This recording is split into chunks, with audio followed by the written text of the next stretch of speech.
ओम साईं राम। गुल पंटियम। काका महाजनी जे दोस्त ऐं सेठ ते बाबा जिन जी कृपा। के निराकार परमात्मा जी उपासना कंदड़ चवंदा आहिनि त साकार ईश्वर जी उपासना अजायो भरम आहे ऐं संसार में जिन खे संत कोठियो वञे थो असां जहिड़ा ई साधारण माण्हू आहिनि। तंहिं करे उन्हनि संतनि खे पेरे पवणु या खेनि दक्षिणा वग़ैरह छो ॾियणु घुरिजे। वरी ॿियनि पंथनि जा पोइलॻ उन्हनि ख़्यालनि जा आहिनि त पंहिंजे सदगुरू खां सवाइ कंहिं बि ॿिए संत खे नमणु या संदसि भक्ति असुलु न करणु घुरिजे। साईं बाबा जे बारे में अवल त केतिरियूं ई अजीब ॻाल्हियूं ॿुधण में ईंदियूं हुयूं जे हिन वक़्तु घटि ॿुधण में अचनि थियूं। के चवनि था त साईं बाबा संत लाइ दक्षिणा घुरी वठणु संदसि शान वटां न आहे। साधू जो धर्म इहो आहे छा? काका महाजनी जो दोस्त निराकारवादी हो ऐं मूर्ति पूजा जो कटर विरोधी हो, पर हिकु भेरे चर्चे मस्करी जे ख़्याल खां ॿिनि शर्तनि ते काका सां गॾिजी वञणु क़बूलु कयईं त मां बाबा जिन खे नमस्कार असुलु की न कंदुसि ऐं न खेसि का दक्षिणा ॾींदुसि। काका इहे ॿई शर्त क़बूलु कया ऐं छंछरु राति जो ॿई ॼणा मुंबई मां शिरडी लाइ रवाना थिया। ॿिए ॾींहुं सुबुह जो शिरडी अची पहुता। जीअं ई ॿिन्ही मस्जिद में पेर पातो तीअं ई काका जे मित्र ॾांहुं निहारे बाबा जिन चयो, अड़े अचो श्रीमान, भले आया। आयल मित्र खे इहे लफ़्ज़ जिनसी संदसि पिता वारा लॻा, छो त संदसि पिता उन्हनि लफ़्ज़नि जो आयल सां सत्कार कंदो हो ऐं संदसि वात मां निकिरी वियो त हीउ मुंहिंजो पिता ॿोले रहियो आहे। ऐं ईअं चई निराकारवाद भुलिजी पंहिंजो मथो वञी बाबा जे चरणनि में रखियईं। बाबा जिन पोइ वरी ॿियनि पियनि जी आरती वक़्तु ऐं मोकिलाइण वक़्तु सिर्फ़ु काका साहिब खां दक्षिणा घुरी ऐं न संदसि मित्र खां। उन ते मित्र कॾहिं में चयसि त यार बाबा जिन तोखां ॿ भेरा दक्षिणा घुरी आहे, पर मां जो तोसां गॾु आहियां मूंखां नथो घुरे, सो छो? काका जवाबु ॾिनुसि, बहितर आहे त तूं इहो सुवालु सिधो बाबा जिन खां पुछ।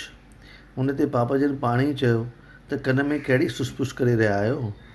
इन ते मित्र चयो, मां बि अव्हांखे दक्षिणा ॾियणु चाहियां थो। बाबा चयो, तुंहिंजी नामर्ज़ी ॾिसी मूं तोखां न घुरी, पर जे तुंहिंजी मर्ज़ी आहे त ॾेई सघीं थो। इहो ॿुधी हिन काका साहिब जेतिरी भेटरा 17 रुपया बाबा जिन जे अॻियां रखी। बाबा जिन पोइ खेसि उपदेश ॾिनो त तुंहिंजे अंदर में जेका भेदभाव जी भित आहे सा अवल डाहे त पोइ असांजो पाण में मिलणु सवलो थींदो। मोकल ॾियण वक़्तु वरी खेसि चयऊं त तव्हांजी मोट जी यात्रा सफल थींदी, ऐं थियो बि ईअं। संदसि निकिरण महिल आसमान में कारा बादल छाइल हुआ ऐं हवा बि तेज़ हली रही हुई त हू ॿई सुख सां अची बम्बई पहुता। जॾहिं घर जूं दरियूं खोलियऊं त ॾिठऊं त 2 पखी मुआ पिया हुआ ऐं टियों हिननि जे मथां फेरा ॾेई खुलियल दरी खां ॿाहिरि निकिरी वियो। अवल वीचार आहिनि त जे दरी खुलियल हुजे हा त हू बि कीन मरनि हा, पर पोइ वरी वीचार आहिनि त जिन जे भाग में मौत लिखियलु आहे सो ॿई मरी विया, पर टियों बाबा जे दया सां इन करे बचो जो बाबा असांखे जल्दी घर मोटण जी आज्ञा ॾिनी ऐं असां बंदि थियल दरी अची खोली। मुंबईअ में ठक्कर जेठाबाई सॉलिसिटर फर्म में काका महाजनी मैनेजर हो ऐं संदसि ऐं सेठ जे विच में चङो रिश्तो हो। सेठ खे ख़बर हुई त काका घणो करे शिरडी वेंदो आहे ऐं उते थोरा ॾींहं रही बाबा जे अॻियां मिलण बैदि ई वापसि मोटी ईंदो आहे। सेठ खे दिलि थी त मां होलिका उत्सव ते वञी बाबा जिन जी परीक्षा वठां, सो काका सां गॾु वञण जो फ़ैसिलो कयईं। पर मतां काका खे बाबा जे आज्ञा लाइ तरसणो पवे, इन करे ॿियो मित्र बि साण करे 3 ॼणा रवाना थिया। वाट ते काका महाजनी बाबा जिन जे भेटा लाइ 2 सेर मनका यानी किशमिश वरिती। ठीक समय ते मस्जिद में गॾिजी विया त बाबा जिन तिरखड़ बि उते गॾियनि। सेठ ठक्कर हिन खां पुछो त तूं हिते कहिड़े सबबु करे आयो आहीं? हिन जवाबु ॾिनो त मां त सिर्फ़ु दर्शन करणु आयो आहियां, मूंखे करामतुनि या चमत्कार ॾिसण जी का इच्छा न आहे, न ई प्रयोजन आहे, छो त हिते प्रेमी भक्तनि जूं मनोकामनाऊं पाण ई पूरियूं थींदियूं आहिनि। काका महाजनी नमस्कार करे बाबा जिन अॻियां मनका प्रसाद भेंट कया त बाबा सभिनी में विराइण जी आज्ञा ॾिनसि। सेठ ठक्कर खे बि थोरा मनका प्रसाद तुर मिलिया।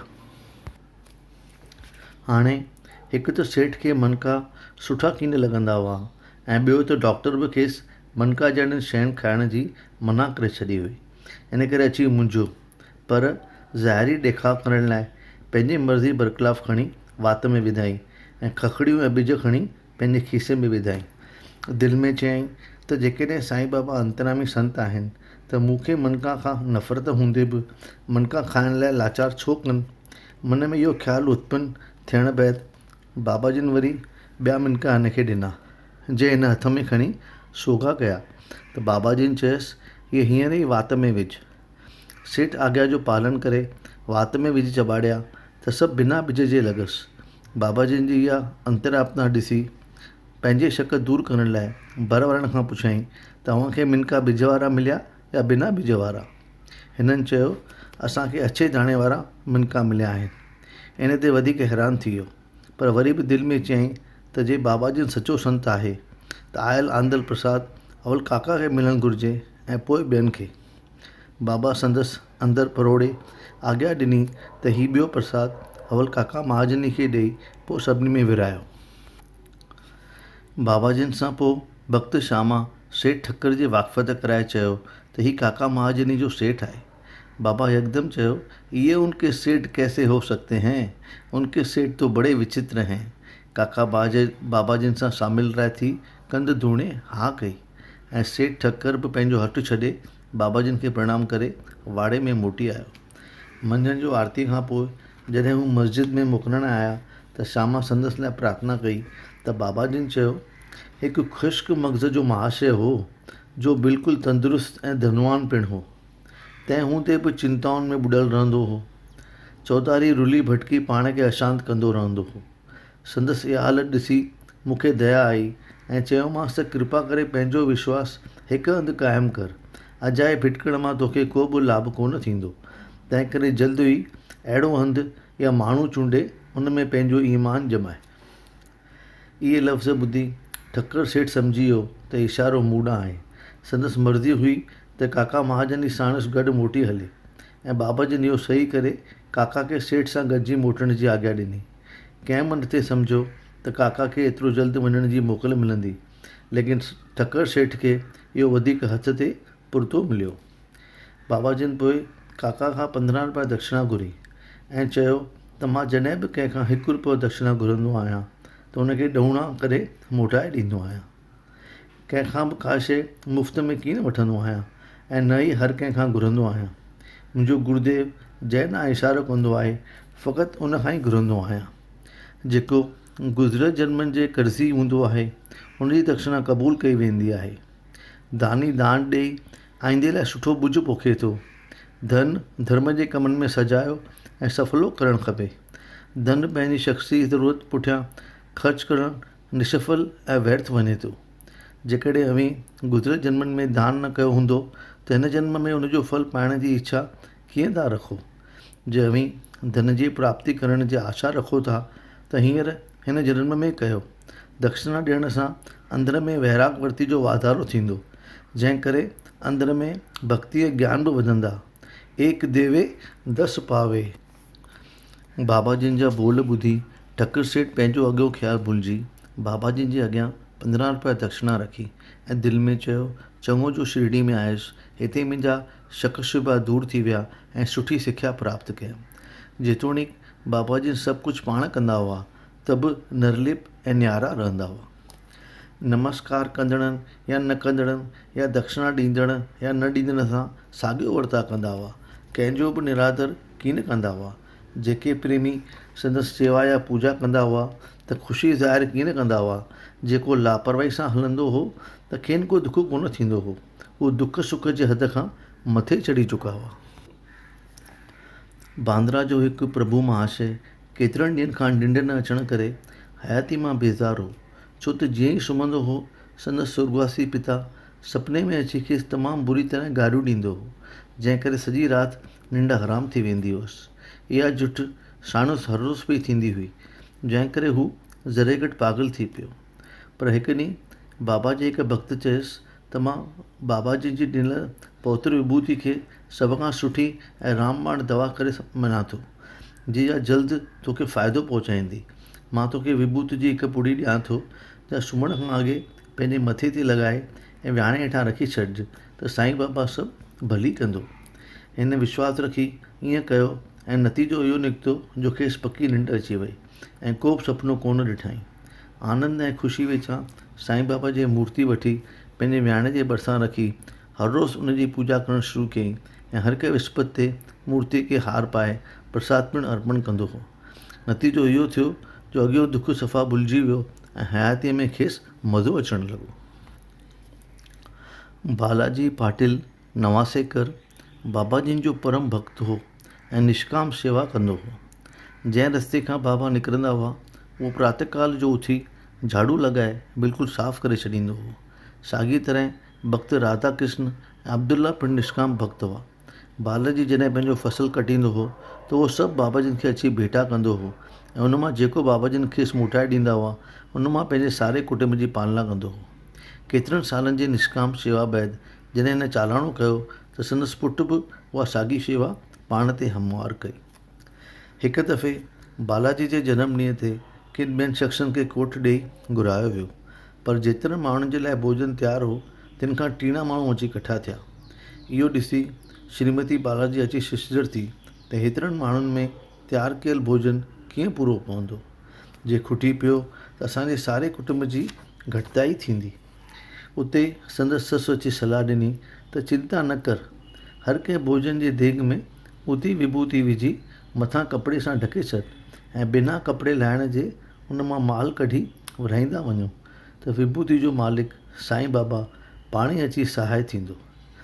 इहा सलाह मूजिबि सभिनी आयलनि खे ढकियल देॻनि मां माल कढी खाराईंदा विया। जॾहिं सभु खाई विया तॾहिं ॾिठऊं त देॻनि में अञा काफ़ी माल पियो आहे।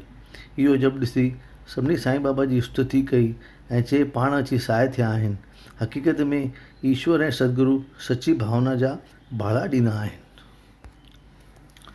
1943 में अहमदनगर ज़िले जे करजत शहर में पूजा उत्सव में आम लंगर खाराइण जो बंदोबस्तु कयो वियो, पर तयारु कयल भोजन जे अंदाज़ खां 50 माण्हू अची इकट्ठा थिया।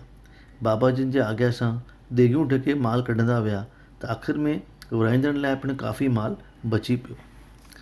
शिरडी जो हिकु रघुवीर पाटिल निवासी बालाजी पाटिल वटि वियो त शाम जो हिकु नांग फूकणा हणी गऊशाला में वेंदो ॾिठईं। हिन यकदमि प्याले में खीर विझी नांग जे अॻियां रखी प्रार्थना कई त बाबा जी अवां फूकाणा हणी असां में भउ छो पैदा करे रहिया आहियो, अवी मूंखे भयभीत करणु चाहियो था छा? कृपा करे हीउ खीर जो प्यालो पी शांतीपूर्वक रहो। ईअं चई उहो बेडो पोथी वेझो वञी वेठो। संदसि कुटुंबी सभु घबराइजी विया ऐं परियां बीह रहिया। थोरे देरि में नांग ग़ाइबु थी वियो ऐं गऊशाला में घणे ॻोल्हण बैदि बि ॾिसण में कीन आयो। यानी साईं बाबा सभिनी खे नांग जे रूप में अची दर्शन ॾिनो ऐं भक्त रघु पाटिल जो खीर पीतो। ॾखिण भारत जे कोयम्बतूर में 1943 जे जनवरी में विस्पति जे ॾींहुं संध्या समय 5:30 बजे बाबाजिनि सर्प जे रूप में अची प्रकट थिया ऐं भॼन कीर्तन ॿुधी खीर पीतो ऐं हज़ारनि माण्हुनि खे दर्शन ॾेई पंहिंजे मूर्ति अॻियां वेही पंहिंजो फ़ोटो कढायो। इहा वार्ता पोइ साईं सदा नाले निकिरंदड़ पत्रिका में ॾिनी वई आहे। ओम साईं राम। गुल पंटियो पूरो थियो।